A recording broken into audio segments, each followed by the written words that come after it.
Betrayal. The storm over Manhattan had started long before the rain. Emma Sterling felt it in her bones as the ambulance lights flickered across the glass towers outside Mount Sinai Hospital. She was in labor, alone, the kind of alone that echoes in your chest like an empty cathedral. Her phone sat on the metal tray beside her, screen dark, silent as a grave. Ryan's name never appeared. Not once. A nurse wiped sweat from Emma's forehead, her voice soft as cotton. "You're doing great, honey." But Emma wasn't. She was breaking, piece by piece, breath by breath. The contractions hit like ocean waves against a cliff, relentless, merciless, each one carving deeper into her resolve until she wondered if anything would be left when this was over. She gripped the thin silver bracelet on her wrist, a simple band, nothing fancy. She bought it herself last year when Ryan forgot their anniversary. Told herself it was fine, told herself he was busy. She had spent 3 years telling herself that same lie. 3 years watching the man she loved become a stranger in expensive suits. The hospital room smelled of antiseptic and fear. Machines beeped their mechanical rhythm. Fluorescent lights hummed overhead. Outside, the city moved without her. Taxis honked. People rushed to wherever people rush. The world kept spinning while Emma's world contracted to this single moment, this single pain. The doctor appeared between her knees, speaking words that sounded underwater. "Almost there. One more push. You can do this." Could she? Emma closed her eyes, thought of the nursery she painted alone. Pale blue walls, a crib half assembled, instruction manual still in its plastic. Ryan had promised to finish it this weekend, then last weekend, then the weekend before that. Tomorrow never came in their house anymore. She pushed. God, she pushed. And then the world cracked open like dawn. A cry. Small, fierce, beautiful. Her baby boy. The nurse placed him on Emma's chest. He was perfect. Impossibly perfect. Tiny fingers curled into fists, eyes squeezed shut against the harsh light, his skin warm and new against hers. Emma kissed his forehead. Her tears fell onto his tiny blanket. This was the moment she had dreamed of since she was a little girl playing with dolls in her mother's garden. A family, love, safety. The holy trinity of happiness she thought she had found with Ryan Caldwell. She was wrong. The door opened. Ryan walked in. His shirt was wrinkled, tied loose around his neck like a noose half undone. He moved like a man walking into a conference room, not into the first hours of his son's life. His hair was messy, not from rushing, from someone's hands. Fingers that weren't Emma's running through those dark strands. A faint trace of perfume clung to him. Warm, floral, expensive. Not hers, never hers. "Sorry," he muttered, eyes on his phone, fingers scrolling. Work emergency. Emma saw it then, a lipstick smear on his collar. Not red, deeper, burgundy. The exact shade she had seen on Sienna Blackwood's Instagram last week. The exact shade that haunted her dreams lately. She tried to speak, her voice cracked like old china. "Ryan, where were you?" He didn't answer. Didn't even look at her. His eyes stayed fixed on that glowing screen. The blue light casting shadows across his face, making him look like someone she didn't know anymore. Maybe she never knew him at all. He stepped closer to the bassinet, looked down at his newborn son. 3 seconds, maybe 4, then stepped away as if the moment bored him, as if fatherhood was just another meeting he needed to get through. Emma felt something inside her chest begin to crack, but it was his next words that shattered everything. He leaned over the baby, whispered. Too soft for the nurse to hear, too soft for anyone but Emma, who had learned to listen for lies in the quiet spaces between his words. This wasn't supposed to happen. My real family is waiting. The machines kept beeping. The world kept spinning, but Emma's universe stopped. Real family. Real family. The words hung in the sterile air like poison gas, invisible, deadly. Emma stared at the man she married, the man whose child she just brought into this cruel world, and she understood with crystal clarity that he had already replaced them both. She just didn't know how deep the betrayal went. Not yet, but she would. God help her, she would. The soft hum of machines filled the recovery room. Emma lay in the narrow bed, exhausted beyond measure, watching her newborn sleep in the clear plastic bassinet beside her.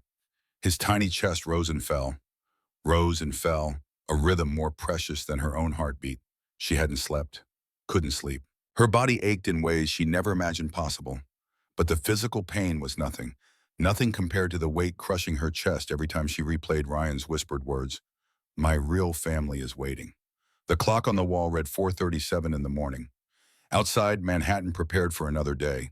Delivery trucks rumbled. Early commuters shuffled towards subway stations. The city that never sleeps lived up to its name. Emma just wanted to close her eyes and wake up in a different life. The door opened. Ryan again. This time he looked different. Showered, fresh shirt, hair perfectly styled. He smelled of expensive cologne layered over something sweeter, something feminine. The scent made Emma's stomach turn. "Did you sleep?" he asked, eyes on his Apple Watch. Not on her. Never on her. No, Emma's voice was barely a whisper. "I was waiting. For what?" The question landed like a slap, cold, dismissive. "For you," Emma said, her throat tight. "For you to come back, to meet your son properly, to care." Ryan exhaled through his nose. That specific sigh he used when employees disappointed him, when quarterly reports came back lower than projected, when the world failed to meet his exact specifications. "Emma, I told you, tonight was important. The board doesn't care if my wife is in labor." Wife. He said it like a job title, like a role she was failing to perform adequately. She tightened her grip on the blanket. "We're your family, Ryan." His jaw twitched. Just once. But Emma had lived with this man for 3 years, had learned to read the micro-expressions that crossed his face like weather patterns. That twitch meant annoyance. He walked to the bassinet, looked at the baby. 5 seconds this time, maybe 6, then turned away. A nurse entered carrying discharge paperwork, young, bright-eyed, probably thinking what a lovely family they made, probably imagining the happiness waiting for them at home. If only she knew. Ryan took the pen from her hand, his Mont Blanc, the one his father gave him when he made vice president. He signed forms without reading them. His hand shook slightly. Emma noticed. She always noticed. "Rough night?" the nurse asked. Polite, professional, probably making conversation to fill the awkward silence. Ryan forced a smile. "Meetings ran late. You know how it is." But the nurse's eyes flicked to his collar. Just for a second. Emma caught it. The nurse had seen the faint discoloration too, where lipstick had been wiped away too quickly, too carelessly. When the nurse left, Emma gathered what remained of her courage. "Ryan, who were you with?" He froze, barely visible, a statue for half a heartbeat. Then he thawed, and the ice in his voice could have frozen hell. "You're exhausted. You're imagining things." "I'm not." He stepped closer, lowered his voice to that dangerous whisper men use when they want to sound reasonable while being anything but. "If you want this to work, you need to stop questioning me." Emma felt her heart crack. Not break, not yet, just crack, like glass under pressure, like ice over deep water. One more step and she would fall through completely. Ryan checked his watch again. "Let's get this over with. I have somewhere to be. Somewhere. Not with his wife, not with his newborn son, not with the family he promised to build with her in that restaurant 3 years ago when he got down on one knee and made vows he never intended to keep. Somewhere else. With someone else." And in that moment, Emma understood something that terrified her more than labor, more than loneliness, more than the uncertain future stretching ahead like an endless highway. Ryan had already chosen another life. She just didn't know how far the betrayal went. Not yet. The drive home happened in silence. Ryan drove his Tesla through early morning Manhattan like a man who owned the streets. Confident. Controlled. Emma sat in the passenger seat holding their newborn son, watching the city lights blur past like dreams dissolving in daylight. Park Avenue glittered ahead. Their building rose like a monument to everything money could buy and nothing it couldn't. Doorman, marble lobby, elevator with mirrors that reflected the Emma she used to be. Young, hopeful, naive enough to believe love conquered all. The condo was immaculate when they entered. Too immaculate. As if no one had been living there while Emma spent 3 days at the hospital, surviving contractions and fear and the crushing weight of abandonment. No baby clothes folded on the couch. No crib assembled in the nursery. No welcome home banner. No flowers. No warmth. Just silence and marble and the echo of footsteps on expensive floors. Ryan dropped the diaper bag on the kitchen counter. The sound cracked through the quiet like a gunshot. "I have a call in 10 minutes. Can we make this quick?" Emma blinked, stared at him, tried to process the words. "Ryan, I just gave birth. And I congratulated you," he said, loosening his tie, checking his reflection in the darkened window. "But the world doesn't stop because you had a baby." Had. A. Baby. Not we, not our son, not this miracle we created together. You had a baby. As if she had done it alone. As if he had no part in the tiny human sleeping against her chest. Emma felt smaller than she ever had in her life. She stood in their penthouse condo overlooking Central Park, surrounded by furniture that cost more than most people made in a year, wearing a hospital bracelet and yesterday's clothes. And she had never felt more homeless. She carried the baby to the nursery, the room she had painted 7 months ago with such hope, pale blue walls, white trim. A mobile she ordered online hanging above where the crib should be. Should be. The crib was half built, missing screws, instructions still in the bag. Ryan had promised to finish it. Tomorrow, he said. Tomorrow, he said again. Tomorrow became next week, became never. Emma laid her son in the bassinet she bought as a backup, as insurance against the promises Ryan kept breaking. Her hands trembled as she adjusted the blanket around his tiny body. From the hallway, Ryan's voice rose, sharp, then soft, then tender in a way that made Emma's blood run cold. "No, I told you not to call me here." A pause, long, weighted with meaning. "Yeah, I miss you too." Emma's knees went weak. She gripped the edge of the bassinet, closed her eyes, tried to breathe, tried to remember how to exist in a world where your husband speaks to another woman with the voice he used to save for you. She stepped into the hallway, saw him leaning against the kitchen island, phone to his ear, face soft in a way it never was anymore when he looked at her. He saw her, ended the call, straightened. "Emma, don't start. I wasn't going to," she whispered. "But you already did." Ryan rolled his eyes, actually rolled his eyes like she was a child throwing a tantrum over nothing. He grabbed his laptop bag, his keys, his coat. "I'm working late. Get some sleep. Will you be back tonight? Don't wait up." The door closed. The lock clicked. The elevator dinged. Emma stood in the center of their beautiful empty condo, holding their newborn son, and she realized something profound and terrible. A home can be worth millions, can have heated floors and sub-zero appliances and a view of the park that people would kill for, and still be the coldest place on earth. Morning came without mercy. Sunlight spilled through the floor-to-ceiling windows, exposing every crack Emma had been ignoring for months. Years, maybe. She moved through the condo like a ghost, feeding the baby, changing diapers, going through the motions of new motherhood while her mind spiraled through darker territories. Ryan hadn't come home. No text, no call, no explanation, just absence. She heated a bottle in the kitchen. Her body ached. Everything ached. The doctors said this was normal.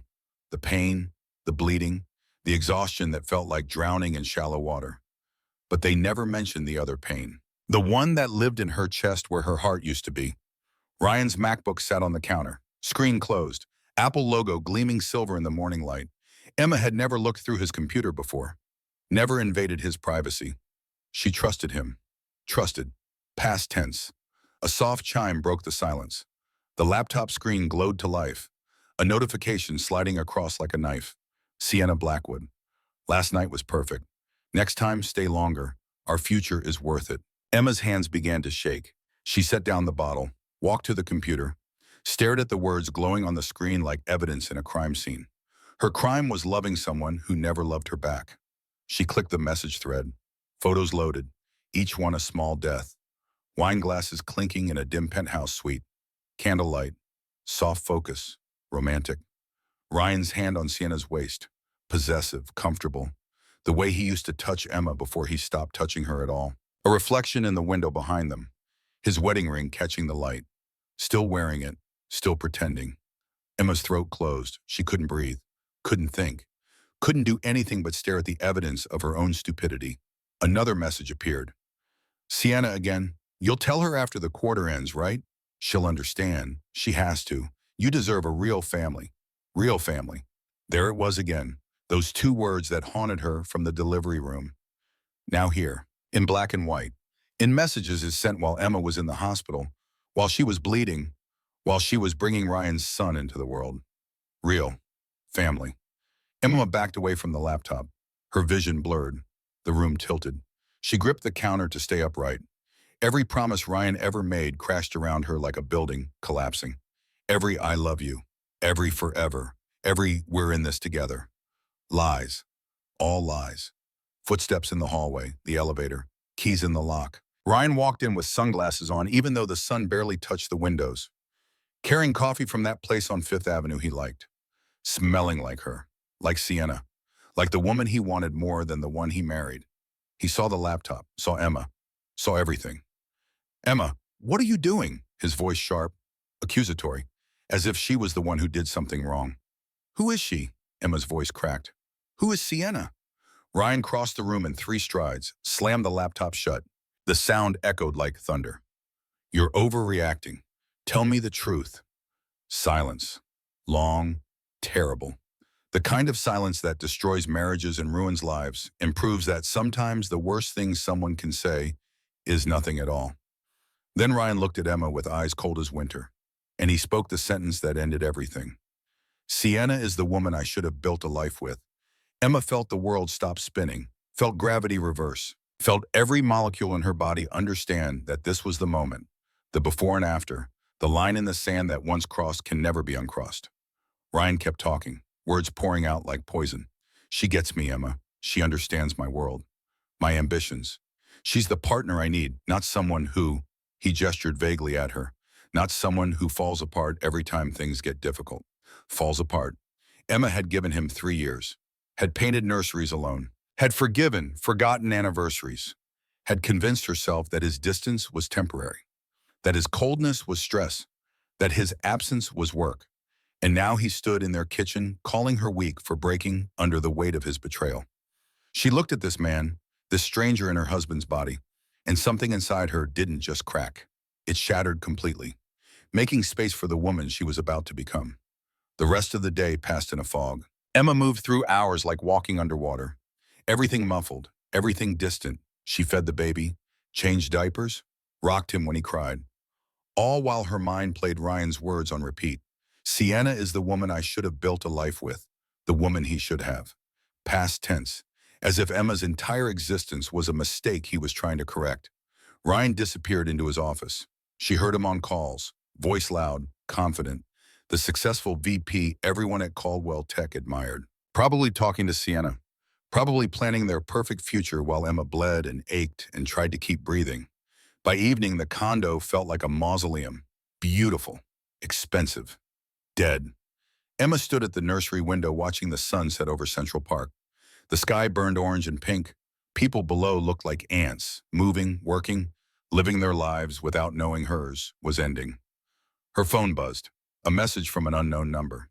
He's with her again. Thought you should know. You deserve the truth. No name, no explanation. But Emma didn't need one. Someone out there knew about Ryan and Sienna.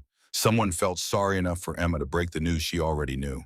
She deleted the message, held her baby closer, whispered against his soft hair, I'm sorry, little one. I'm so sorry. Sorry for bringing him into this mess. Sorry for choosing the wrong father. Sorry for not seeing the truth until it was too late. Ryan emerged from his office around 9, grabbed his coat, his keys. Going out, he said. Don't wait up. Where, does it matter? Yes, he stopped, turned, looked at her with something like pity mixed with irritation. Emma, this is what our life is now. Either accept it or don't. But stop asking questions I won't answer. And he left. The door closed. The lock clicked. The elevator dinged. Emma stood alone in their penthouse. City lights glittering through windows that cost more than her parents' house. Holding a baby who would grow up knowing his father chose someone else. She walked through the condo. Ryan's things were everywhere. His Mont Blanc pen on the coffee table. Cufflinks on the dresser. A Hermes scarf draped over the chair. Each item a marker of his presence. His power, his ability to exist in 2 worlds while she drowned in one. Her stomach knotted as she remembered his words from the hospital. You don't have anywhere to go. You need me too much. He had built a cage so quietly she didn't notice the bars until they closed around her. But tonight something shifted inside Emma Sterling. Not anger, not even grief. Clarity. She wasn't staying because she loved him. She was staying because she was afraid. Afraid of being alone. Afraid of failing. Afraid of proving him right when he said she couldn't survive without him. But fear was not a foundation she wanted for her son. Emma looked at the tiny human sleeping in her arms, his fingers curled around the fabric of her shirt, trusting her completely, believing she would keep him safe, and she would, no matter what it cost. No more tears, she whispered into the quiet. We'll find a way out, I promise. For the first time since the hospital, a spark of courage flickered inside her. Small, fragile, but real. The courage to walk away from the man who broke her, even if it meant walking into the unknown. The next morning arrived without Ryan. Emma woke on the couch where she had fallen asleep holding the baby. Her body screamed in protest. Every muscle ached. Her incision throbbed. The doctor said to rest, to take it easy, to let someone help. But there was no one. She was alone.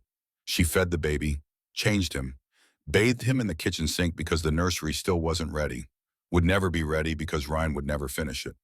The condo felt different in daylight, less like a home, more like a museum. Displays of wealth with no soul underneath. Emma made coffee she wasn't supposed to drink yet, stood at the window watching people rush to work far below. Everyone had somewhere to be, someone to be. She had a newborn and a broken heart and nowhere to go. Ryan had been right about that part. Her parents were gone. Car accident 5 years ago. No siblings. Her friends had all drifted away during the marriage. Ryan didn't like them. Said they were bad influences. Said she needed to focus on their future together. Their future. Another lie. She picked up her phone, scrolled through contacts, stopped at a name she hadn't called in 3 years. Daniel Morgan. They met in college, became inseparable. He understood her in ways no one else did, knew her dreams, her fears, her favorite pizza toppings, and the way she liked her coffee, and how she cried during sad movies, even when she tried to hide it. Everyone thought they would end up together. Then she met Ryan. Successful, ambitious, everything Daniel wasn't. Ryan swept her into a whirlwind romance, made her feel special, made her believe she was choosing the better life. She broke Daniel's heart to follow Ryan's promises. And now here she was, 3 years later, holding a baby, bleeding from birth, broken by the man she chose. Emma's finger hovered over Daniel's name. She couldn't reach out after all this time, couldn't burden him with her mistakes.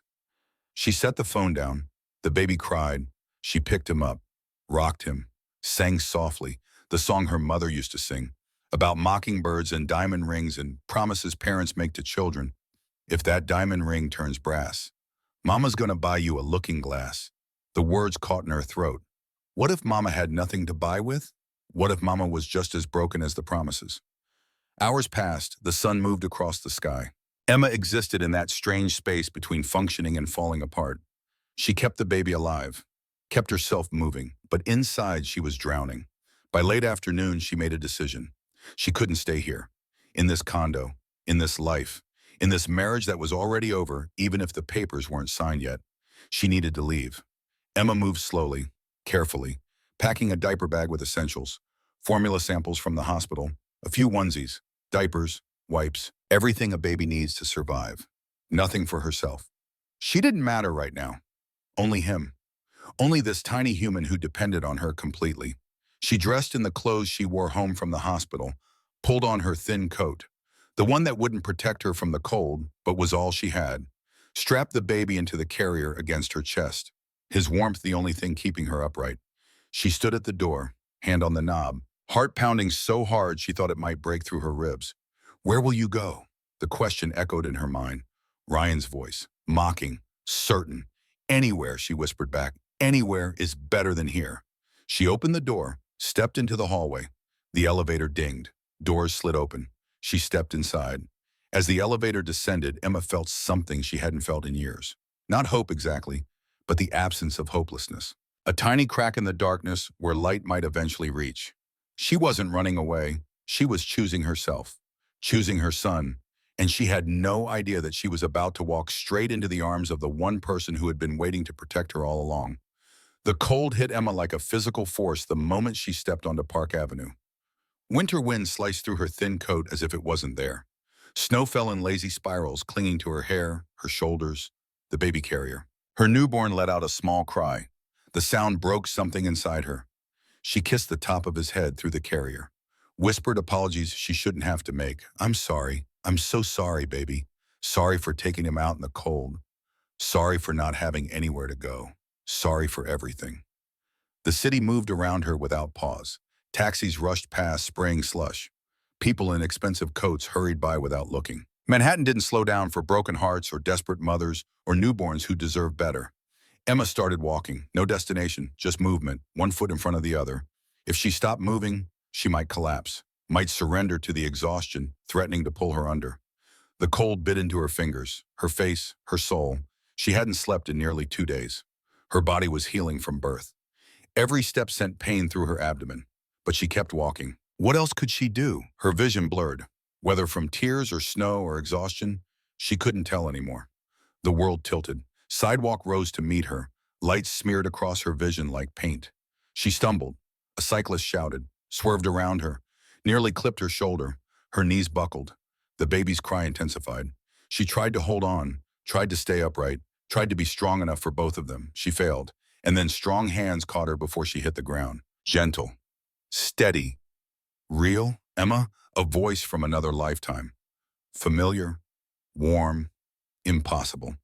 She blinked up through tears and snow and the fog of exhaustion, saw a face she knew, features older but still kind, eyes full of concern and recognition, and something that looked like pain.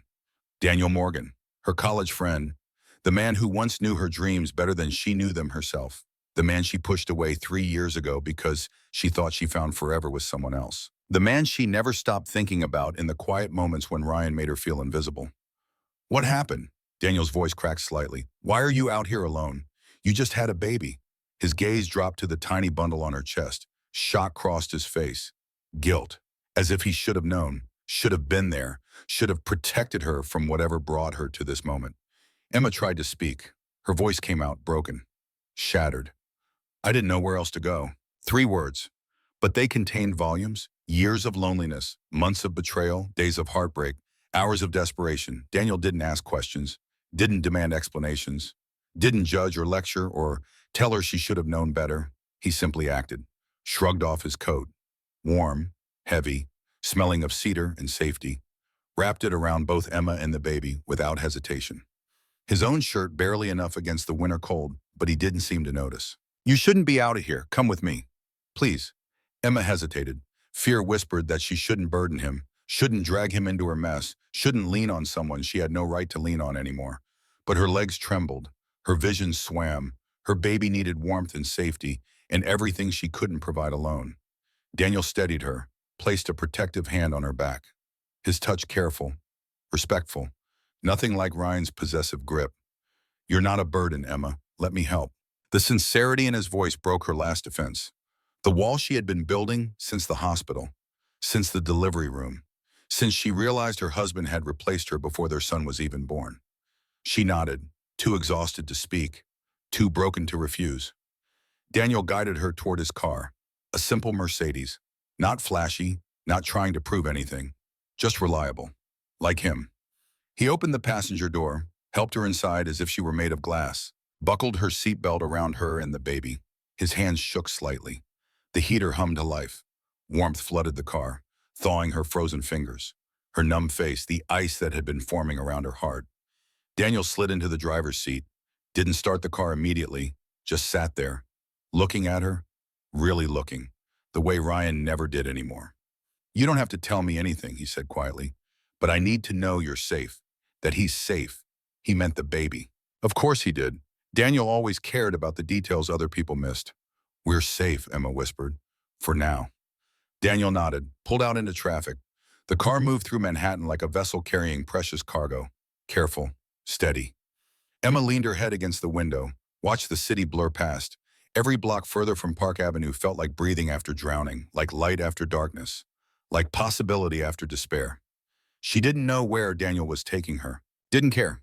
Anywhere was better than the beautiful prison she left behind. The baby settled against her chest, his breathing evening out, finding peace in her heartbeat the way babies do, trusting completely that she would keep him safe.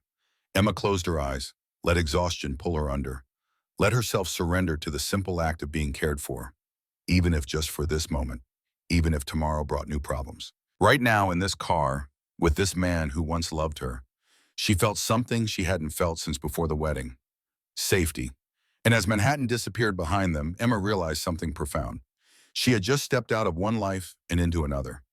The beginning of Ryan's carefully constructed world starting to crumble. The end of her silence, her acceptance, her willingness to be invisible, and the first moment of the rest of her life, whatever that would look like. Truth unravels. Daniel Morgan's apartment in the Upper West Side wasn't large, wasn't trying to be. 1 bedroom, small kitchen, a living room with bookshelves covering every wall, medical journals stacked beside a worn leather couch, a framed photo of his late mother on the mantel, but it radiated something Emma hadn't felt in months. Warmth. Not from the heating vents humming softly. Not from the throw blankets draped over furniture.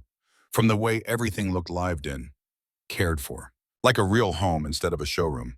Sit, Daniel said gently, guiding her toward the couch. I'll get you water. Emma lowered herself carefully, every muscle protesting. The baby still strapped to her chest.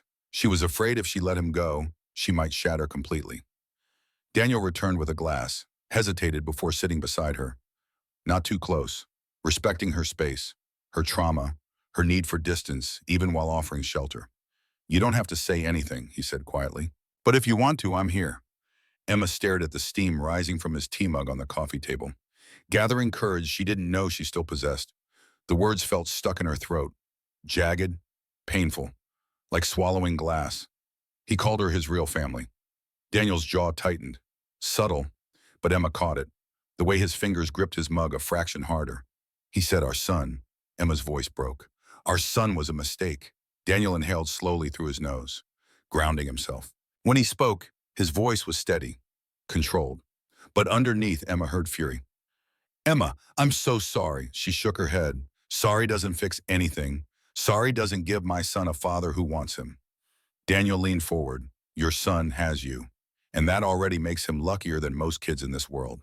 The words landed softer than she expected. Emma felt tears burn behind her eyes. She thought she had cried them all out. Apparently not. Where will you go? Daniel asked. I don't know. Her voice barely audible. He said, I have nowhere. Daniel didn't hesitate. You can stay here, as long as you need. Emma blinked, stunned. Daniel, I can't. You can, he insisted, his voice gentle but firm. And you will. You're not going back there tonight. Not after everything he said. She stared at him. This man who owed her nothing, who she had walked away from 3 years ago, who she had hurt when she chose Ryan's promises over Daniel's steady presence. And here he was, offering safety without conditions, without expectations, without making her feel small. The baby stirred, let out a tiny cry. Daniel smiled, soft, real, the kind of smile that reached his eyes. I'll get pillows, he said. Standing, you need rest.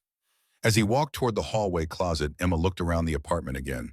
Books everywhere, medical texts, novels, poetry collections, a guitar in the corner collecting dust, photos of people who mattered tacked to a corkboard, a life, a real life, not a performance, not a show for investors and board members, just existence, simple, honest, beautiful in its ordinariness.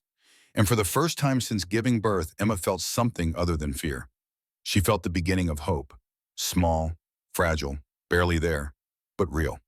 Daniel returned with blankets and pillows, made up the couch like he had done this 1,000 times, efficient, kind, never once making her feel like an inconvenience. Bathrooms through there, he said, pointing, clean towels in the cabinet. Help yourself to anything in the kitchen. I'm working a shift tomorrow, but I'll leave my number. Call if you need anything at all.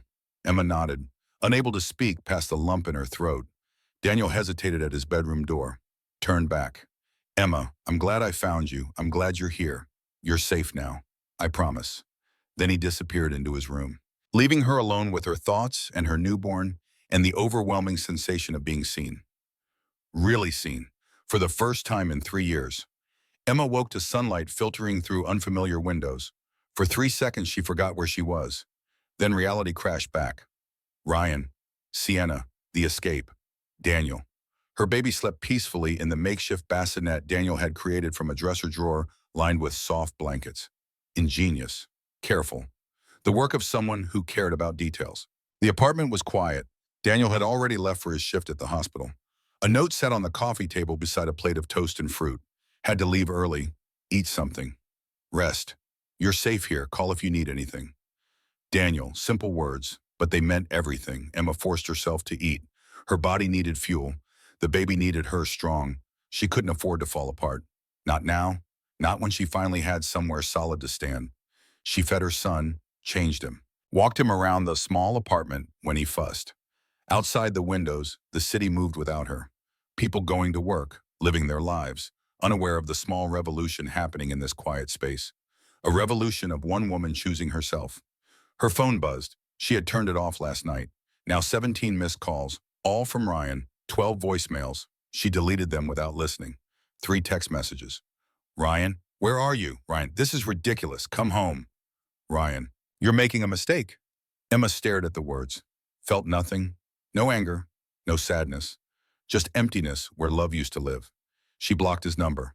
The action felt monumental, final, like closing a door she had been holding open for years. Hours passed. Emma dozed when the baby slept, paced when he was awake, tried to make sense of the wreckage her life had become. Daniel came home around 6, still in scrubs, hair slightly messy, looking exhausted, but his face brightened when he saw her. "You're still here," he said, then caught himself. "I mean, I'm glad you stayed." Emma managed a small smile. "Where else would I go?" "Nowhere tonight," he set down his bag. "But tomorrow we figure out next steps. Legal stuff, custody, protection if you need it. Protection." The word sent chills down her spine. She hadn't thought that far, hadn't considered that Ryan might fight back, might try to take their son, might weaponize his money and power against her.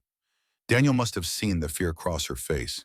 He stepped closer, not invading her space, just present. "I won't let him hurt you," he said quietly. "Either of you. How can you promise that?" "Because I've already started making calls." Emma's heart skipped. "What calls?" Daniel pulled out his laptop, opened it, pulled up files she didn't understand at first. Medical documents, corporate records, email chains. "Emma, there's something you need to know about Sienna Blackwood." Her stomach dropped. "What about her?" Daniel turned the screen toward her. A medical report. Official hospital letterhead. Dated 6 months ago. Patient Sienna Blackwood. Diagnosis: permanent infertility, secondary to complications from prior medical intervention. Prognosis: no possibility of natural conception. Emma read the words 3 times. 4. Her brain struggling to process. She can't have children. "No," Daniel confirmed. "She can't. But..." Emma's mind raced. She promised Ryan. She told him they would have a family. A real family. "It was a lie," Daniel said. "All of it." "Why would she?" Daniel pulled up more documents. Corporate transfer forms, stock options, power of attorney drafts, all bearing Ryan's signature. "She's not after a family, Emma. She's after his company, his assets, his power." Emma stared at the evidence spreading across the screen. Months of careful manipulation. Sienna whispering in Ryan's ear, making him believe she wanted him, wanted his child, wanted their future, while systematically positioning herself to take everything he built. "How did you get these?" Emma whispered. Daniel hesitated. "I work with the hospital system that processed her insurance claims. An audit flagged some irregularities. Corporate insurance through Caldwell Tech. When I saw the connection, I dug deeper. You investigated her. I investigated a fraud case that happened to involve her. And Ryan." Emma felt dizzy. This was bigger than an affair. Bigger than a broken marriage. This was corporate espionage. Manipulation. A trap Ryan walked into because he thought with his ego instead of his brain. "Does he know?" Emma asked. "About her infertility?" Daniel shook his head. "I don't think so. She's been very careful." Emma stood, paced, her mind working through implications. If Sienna couldn't have children, then everything she promised Ryan was fantasy, which meant her interest in him wasn't romantic. It was strategic. "There's more," Daniel said quietly. Emma turned. "More?" He pulled up another file. Photos, surveillance footage from corporate events. Sienna with another man, not Ryan. Someone older, distinguished, powerful looking. His name is Marcus Hale. He's on the board of directors at Caldwell Tech's biggest competitor. Emma's breath caught. Daniel continued. "I think Sienna's been working with Hale from the beginning, getting close to Ryan, convincing him to transfer assets, sign documents, all while feeding information back to Hale. Corporate espionage on a massive scale. And Ryan, her stupid, arrogant, unfaithful husband, had been played like a violin. Emma should have felt vindicated, should have enjoyed watching Ryan's world implode. But all she felt was tired. "What do we do?" she asked. Daniel closed the laptop. "That depends on what you want." "What I want? Do you want revenge? Justice? Just to disappear and start over?" Emma looked at her sleeping son, thought about the future, about raising him in the shadow of Ryan's scandal, or raising him far away from all of this. "I want my son safe," she said finally. "I want custody, legal protection, and I want Ryan to face consequences for what he's done. Not just to her, to his company, his employees, everyone who trusted him."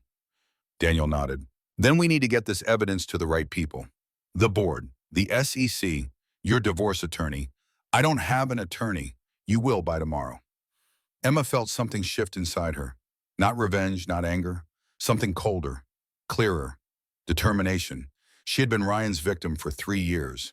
His afterthought. His mistake. No more. It was time for the truth to come out. All of it. The next morning, Emma woke with purpose. Daniel had already left for rounds, but another note waited. Attorney consultation at 11. Address below. I'll meet you there. You've got this. Emma fed the baby, dressed in the only clean clothes she had, looked at herself in the mirror. She looked exhausted, broken, like someone barely holding together. Good. Let them see what Ryan had done. The law office was in Midtown, sleek, professional, the kind of place that charged by the minute. Emma's stomach churned as she entered. A receptionist smiled. You must be Emma Sterling, mister. Morgan called ahead. Miss Chen is ready for you. Emma was led into a conference room. Glass walls, leather chairs. A woman in her 50s sat at the head of the table. Sharp eyes, no-nonsense demeanor. Catherine Chen. She extended her hand. Divorce and family law. Daniel filled me in on the basics. Let's talk about protecting you and your son. For the next hour, Emma told her story, showed her Ryan's messages, the evidence Daniel had gathered, the timeline of betrayal. Catherine listened, took notes, asked pointed questions. When Emma finished, Catherine leaned back. This is ugly, she said bluntly, but it's winnable. Your husband engaged in adultery, emotional abuse, neglect of his newborn. And if this corporate fraud holds up, he's going to have much bigger problems than divorce. What about custody? You'll get primary, maybe sole. No judge will award custody to a man under federal investigation. Emma's relief was physical. Her shoulders dropped. Her breath came easier. What do I need to do? Catherine slid papers across the table. File these. Restraining order if necessary. Petition for emergency custody. And we go public with the corporate fraud. The more pressure on Ryan, the less he can fight you on the divorce. Public. The word terrified Emma. Her life, her pain, splashed across headlines, but it was the only way to protect her son. She signed the papers.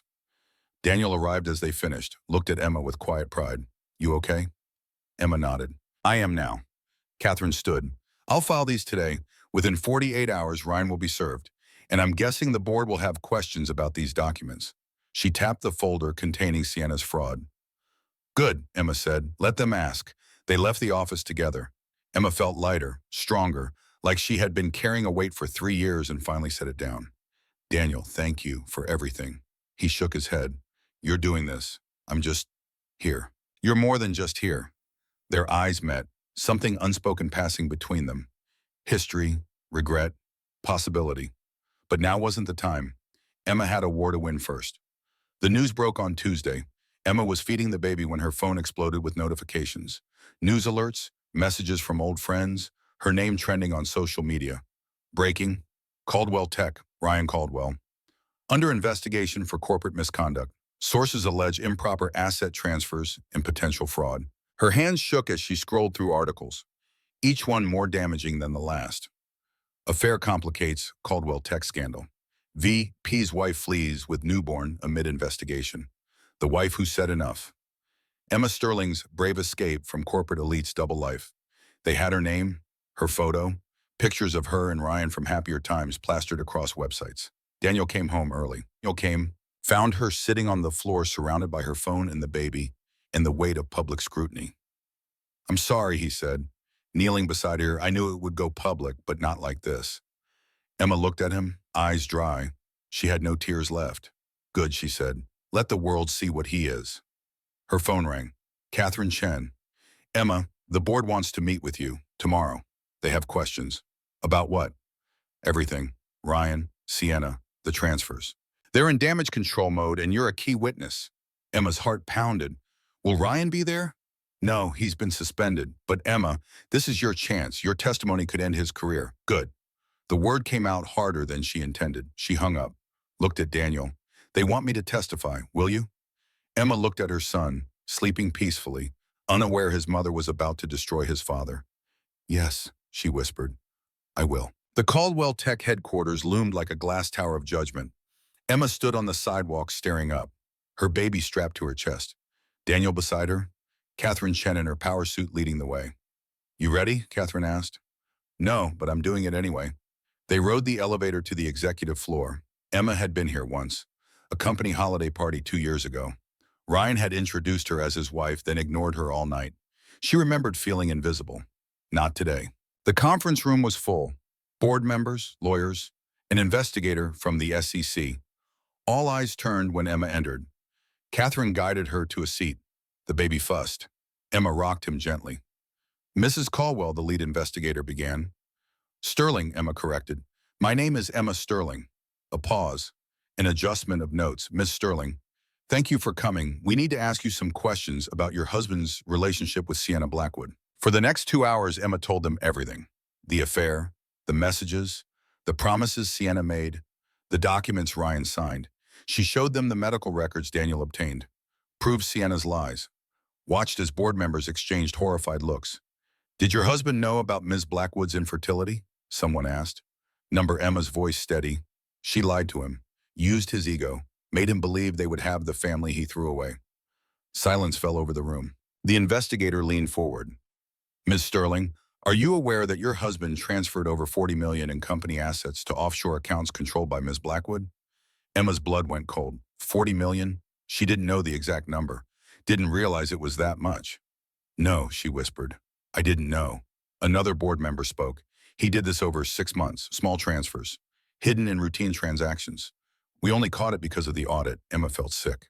While she was pregnant, while she was painting nurseries and believing his lies about working late, he was stealing from his own company. For a woman who never loved him, who was using him. Where is Sienna now? Emma asked. The investigator's face darkened. Gone. Disappeared 3 days ago. Accounts emptied. No trace. Emma almost laughed. Of course. Sienna got what she wanted and vanished, leaving Ryan holding the bag, leaving Emma to pick up the pieces. What happens now? She asked. The lead board member answered. Ryan Caldwell will be terminated. Criminal charges filed. Civil suits. He'll be lucky if he avoids prison. And me? My son? Catherine stepped in. You're protected. Emergency custody granted this morning. Restraining order in place. Ryan can't come within 500 feet of you or the baby. Relief flooded through Emma. It was over. The marriage, the fear, the control. Over. She stood, adjusted the baby carrier, looked at the powerful people surrounding her. Thank you, she said, for listening. Miss Sterling, the investigator said, what you did, coming forward, that took courage. Emma shook her head. It wasn't courage, it was survival. She left the building with Daniel, stepped out into afternoon sunlight. The city looked different, brighter somehow. How do you feel? Daniel asked. Free, Emma said, for the first time in 3 years. Free. They walked toward the subway, away from Caldwell Tech, away from Ryan's world, toward whatever came next. Emma's phone buzzed. A news alert. Caldwell Tech 5P terminated amid fraud scandal. Wife's testimony seals his fate. She deleted it without reading. She didn't need to see it, didn't need the validation. She had her son. She had her freedom. She had a friend who showed up when it mattered. That was enough. Behind them, Ryan Caldwell's empire crumbled, his reputation destroyed, his career over, his future uncertain. Ahead of them, Emma Sterling walked toward the life she would build herself, one honest step at a time, and for the first time since the hospital, since the delivery room, since the moment Ryan called Sienna his real family. Emma smiled, a real smile, small, fragile, but real, the beginning of healing, justice and rebirth. The courthouse steps felt steeper than they should have. Emma stood at the bottom looking up at the granite columns rising like sentinels of justice. Her baby slept peacefully in the carrier against her chest. Daniel stood beside her, silent, supportive, letting her gather the courage she needed. 2 weeks had passed since the board meeting. 2 weeks of headlines. Reporters camped outside Daniel's building. Photographers trying to catch glimpses of the woman who brought down Ryan Caldwell. Emma ignored them all. She had one focus now. Custody, legal protection, making sure her son would never be used as a weapon in Ryan's desperate attempt to salvage what remained of his reputation. Catherine Chen appeared at the top of the steps, briefcase in hand, power suit sharp as a blade. Ready? She called down. Emma climbed, one step at a time, her legs stronger than they were 2 weeks ago, her heart steadier, her resolve absolute. Inside, the courthouse hummed with quiet efficiency, people moving through corridors, lawyers conferring in hushed tones, levels being decided behind closed doors. Emma's life, her son's future, today. They entered a waiting room. Catherine reviewed documents one last time. Emma rocked the baby, tried to calm the butterflies rioting in her stomach. The door opened. Ryan walked in flanked by two attorneys. He looked different, thinner, older.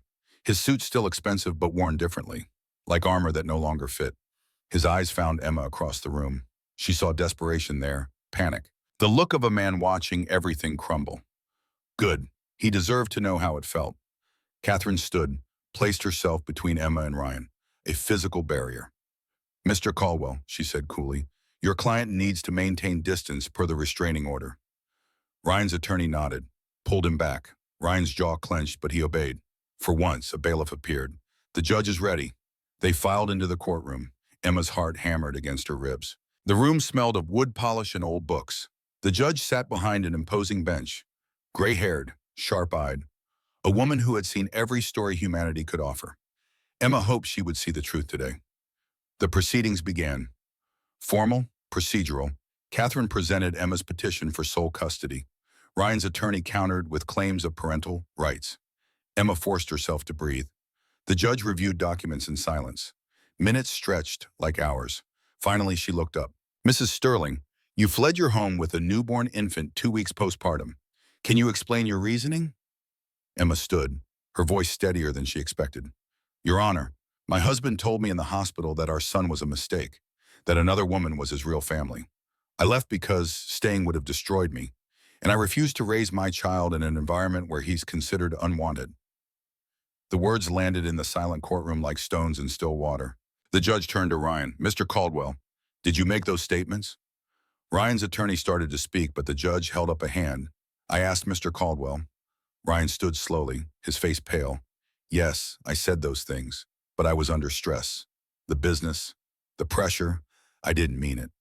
Emma felt rage flare hot in her chest, didn't mean it, as if words stopped mattering when they became inconvenient. The judge's expression didn't change. Mr. Caldwell, you're currently under federal investigation for corporate fraud. Is that correct? Yes, but that has nothing to do with my ability to parent, doesn't it? The judge leaned forward. You transferred $40 million in company assets to a woman you were having an affair with, while your wife was pregnant, while she believed you were working late to provide for your family. Ryan opened his mouth, closed it. No defense existed for the truth. The judge continued. You are also accused of emotional neglect, abandonment, creating an unsafe environment through your actions. Catherine stood. Your Honor, if I may, we have documented evidence of Mr. Caldwell's pattern of behavior, messages showing his affair, testimony from hospital staff about his absence during the birth, evidence of his prioritizing his mistress over his newborn son. She slid documents across to the bench. The judge reviewed them. Her face remained neutral, but Emma saw something flicker in her eyes. Recognition, maybe, or disgust. Finally, the judge set down the papers. Mr. Caldwell, I've reviewed the evidence presented. Your behavior demonstrates a clear pattern of placing your own interests above the welfare of your child. Your involvement in criminal activity creates an unstable environment, and your own admission that you considered this child a mistake shows a fundamental lack of parental commitment. Ryan's face drained of color. The judge looked at Emma. Mrs. Sterling, you left an abusive situation to protect yourself and your infant. You've secured safe housing. You've cooperated fully with investigators. You've demonstrated maternal commitment under extraordinarily difficult circumstances. Emma's throat tightened. Therefore, the judge continued, I'm granting you sole legal and physical custody of your minor child. Mr. Caldwell will have supervised visitation only, pending the outcome of his criminal trial. If convicted, visitation will be reevaluated. The gavel fell. The sound echoed through Emma's chest like a church bell. She had won. Her son was safe. Ryan lurched forward. No, Your Honor, please, you can't take my son from me. The judge's expression hardened. Mr. Caldwell, you took yourself from your son the moment you called him a mistake. This court simply made it official. Security moved towards Ryan as his voice rose. Emma, please, don't do this. I can change. I'll do better. Just give me another chance. Emma looked at him, really looked, saw the man who promised her forever, who held her hand at their wedding, who whispered dreams in the darkness of their first apartment. That man was gone, if he ever existed at all. I gave you chances, she said quietly. Every day for 3 years, you chose not to take them. Ryan's attorney pulled him back. The bailiff escorted them from the courtroom. Emma sank into her chair. Catherine squeezed her shoulder. You did it, she said. It's over. Emma nodded, unable to speak past the emotion flooding her throat. Relief, grief, victory, loss, all tangled together in a knot she couldn't untie. Daniel appeared beside her, offered his hand. She took it. Let him pull her to her feet. Let him guide her from the courtroom into the bright afternoon beyond. Outside, reporters swarmed. Mrs. Sterling, how do you feel about the custody decision? Will you pursue further legal action against your ex-husband? What message do you have for women in similar situations? Emma stopped, looked at the cameras, at the microphones thrust toward her face, at the hungry eyes searching for sound bites and headlines. She thought about staying silent, walking away, letting her lawyer speak. But then she thought about other women, other mothers, other people trapped in marriages that looked perfect from the outside while rotting from within. She cleared her throat. I stayed in my marriage because I was afraid. Afraid I couldn't survive alone. Afraid I would prove everyone right who said I needed him. But fear is not love. And staying in a situation that destroys you doesn't make you loyal. It makes you lost. Her voice grew stronger. To anyone watching this who feels trapped, you are not alone. You are not weak for leaving. You are not a failure for choosing yourself. And your children will thank you for showing them that self-respect matters more than appearances. She paused. Let the words sink in. My ex-husband chose his ego over his family. That's his burden to carry. Mine is to build a life where my son learns what real love looks like, what integrity means, what it takes to stand up when everything tells you to fall down. The reporters scribbled frantically. Cameras clicked, but Emma was done. She turned, walked away with Daniel and Catherine flanking her. Away from the courthouse, away from Ryan, away from the past, toward whatever came next. The story exploded across media platforms within hours. Emma's statement went viral. Women sharing their own stories, men applauding her courage. Think pieces about corporate corruption and family values and the cost of ambition. Emma turned off her phone. She didn't need validation from strangers, didn't need to read articles analyzing her pain, didn't need the world telling her she was brave. She just needed peace. Daniel's apartment had become a sanctuary, small, quiet, safe. The baby thrived, growing stronger each day, filling the space with his presence. Emma healed too, slowly, the physical wounds from childbirth fading. The emotional scars would take longer, maybe forever, but she was learning to live with them, learning to see them not as damage but as proof she survived. One evening, 3 weeks after the custody hearing, Daniel came home with groceries and something else, a nervous energy Emma hadn't seen before. What's wrong, she asked. Nothing's wrong. He set down bags, started unpacking. I've been thinking. About what? About you staying here. Emma's stomach tightened. Do you want me to leave? I can find somewhere else. I've been looking at apartments and... No, Daniel turned. That's not what I mean. I want you to stay, as long as you need. But I also want... He stopped, started again. I don't want you to feel obligated or pressured or like you owe me anything. Emma stood, walked closer. Daniel, you saved my life. You and I both know I would have frozen to death on that street if you hadn't found me. You would have figured it out. Maybe. But I didn't have to, because you were there. Silence fell between them, weighted with history, with the what-ifs and might-have-beens that haunted both their pasts. Daniel spoke first. I never stopped thinking about you. After you chose Ryan, after the wedding I wasn't invited to, after years of silence. I still wondered if you were happy. Emma felt tears prick her eyes. I wasn't. I thought I was choosing security, stability, the responsible choice. But I was just choosing a beautiful cage. And now I'm free, terrified, broke, alone with a newborn, but free. You're not alone. The words hung between them, heavy, meaningful. Emma looked at this man, this good, steady, patient man who asked for nothing while giving everything, who held her when she shattered, who fought for her when she couldn't fight for herself. And she felt something stir. Not the wild passion she felt with Ryan at the beginning, something quieter, deeper, more real. Daniel, she said softly, I'm not ready for this, for us, for anything beyond what we have now, I know. But someday, maybe, if you're willing to wait. He smiled, small, real, full of understanding. Emma, I've waited 3 years already. I can wait a little longer. She stepped forward, wrapped her arms around him, let herself be held without fear, without expectation, just comfort. Thank you, she whispered, for everything. He held her tighter. You don't have to thank me. You're exactly where you're supposed to be. And for the first time since the hospital. Since the delivery room, since her world imploded, Emma believed it. 6 months passed like pages turning in a book Emma was finally writing for herself. She found a job, part-time, working remotely for a publishing company, editing manuscripts, reading stories, losing herself in other people's words while finding her own. The pay was modest, but it was hers, earned, independent. She found an apartment, small, affordable, in a neighborhood where people smiled at each other, where the bodega owner remembered her coffee order, where her son could grow up hearing laughter instead of arguments. She found therapy, a counselor who specialized in trauma, who helped her unpack 3 years of gaslighting, 3 years of being told her feelings didn't matter, 3 years of disappearing into someone else's vision of who she should be. Slowly, painfully, beautifully, Emma found herself. Ryan faded into background noise. His trial made headlines. Conviction on multiple counts of fraud, embezzlement, corporate malfeasance. 5 years in federal prison. His empire dismantled, his reputation destroyed. Emma felt nothing watching the news coverage. No satisfaction, no vindication, just distance. He was someone else's problem now.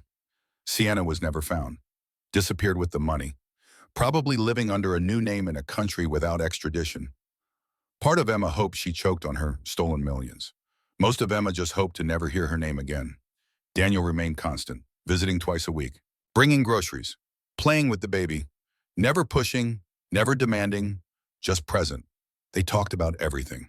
Books, medicine, politics, the meaning of life, rebuilding after destruction, whether people could really change or just learn to hide their worst parts better.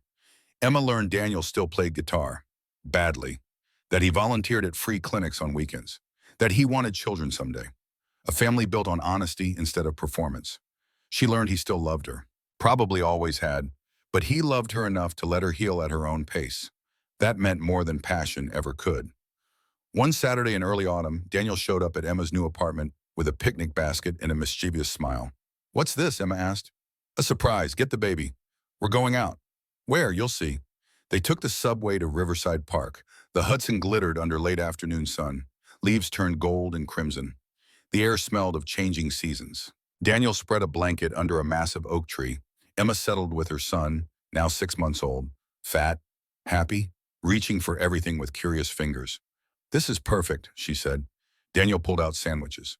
Fruit, chocolate, a thermos of Emma's favorite tea. They ate in comfortable silence, watched boats drift past, listened to children laughing on nearby playgrounds. Emma felt something shift inside her. Not dramatic, not earth-shattering, just a quiet settling, like pieces finding their proper places. "Daniel," she said, turning to him, "I've been thinking." "About what?" "About us." His expression carefully neutral.